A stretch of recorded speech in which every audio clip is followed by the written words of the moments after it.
Shanti. Murukudei. Yes, can Shanti. Amudei zviro makazondirowesa apa. Ndakakurowesa papi Shanti? Paneka kupe makaenda nechingwa changu kane zuro. Iwe chingwa chandakazoenda nacho here? Makaenda nechingwa changu. Shanti. Okay. Shanti, mira nitaure chokwadi pachingwa chiyachi. Chingwa ichocho pandakabuda papa kuya mama ako paipeka. Ndakabva ndadzoka chingwa chako ndikachikanda padhoo penya. Unochiona here? Kuchikanda kupi anombochiona ini. Makusena munochiona chingwa chenyu? Aiwa hatina.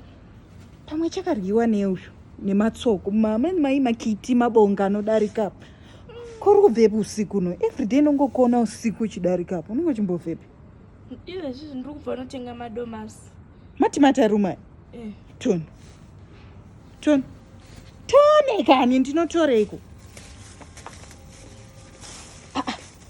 Matenga madomasi umoona kupika wakadai?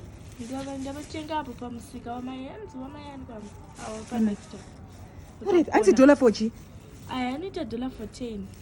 14 ndakawanda. Nipo 1. Munozondiroesa namama wangu my G. Ko mapepa acho anzi $4? Aya mapepa $5. Ndipo 1 chanda. Ndimbotora matatu mapepa mairi nedomasi 1. Alright, it's okay. Ndasiya matimati ako neu. Ko inonzi chi? Inonzi rice rangu ranezuro. Rice. Maiji munozonditukisa maiji. Shandi uchitukirwe mpunga here. Mpunga unotukisa mwana. Hani ndakati unongotora pakitu. Unongotora inonzi chikapu 1 unongoite kunokora. Hambozvoni bama ya mamako. Hambozvoni ndikukutaurira. Wakazviona maiji. Hambozvoni manya. Ndakarohwa. Alright, saka handikupi matimati amaya kwa. Handikupi. Unorohwa futi manya unotora. Alright. Manya.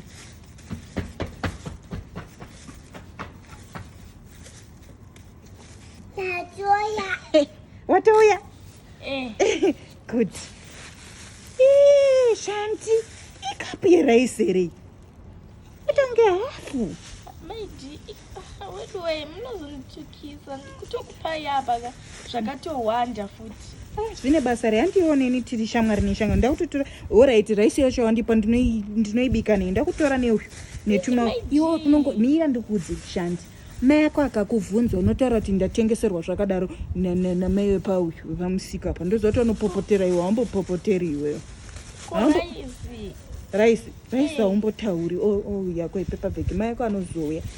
Haumbotauri. Ini ndoda munhu ari active. Chandiwatowa shamwari yangu. Ndozvatinochita. Mangwana ndichakunzira. Unodya mandire? Mandire zvimagwere zvakakangwa nenzungu zvaya. Ndinodya. Ndichakunzira. Ndokunzira zvimwe. Azvinzwa? Mama ngorikora zvozvizoti ndotamba nevanhu vahombeka. Zvinonzi kutamba nevanhu vahombo zvonzi tamba nezera rako. Tinongotamba manheru seizvozvi ukandipawo zvinhu ndokupawo zvinhu techingotamba. Iwo saudze mama ako kuti totamba tese. Zvanongoita tongotamba tese zvatiri kuita tichingopanana zvinhu. Ko mama ako ane mawigi? Mawigi? Wanawo 2 ese. Sure.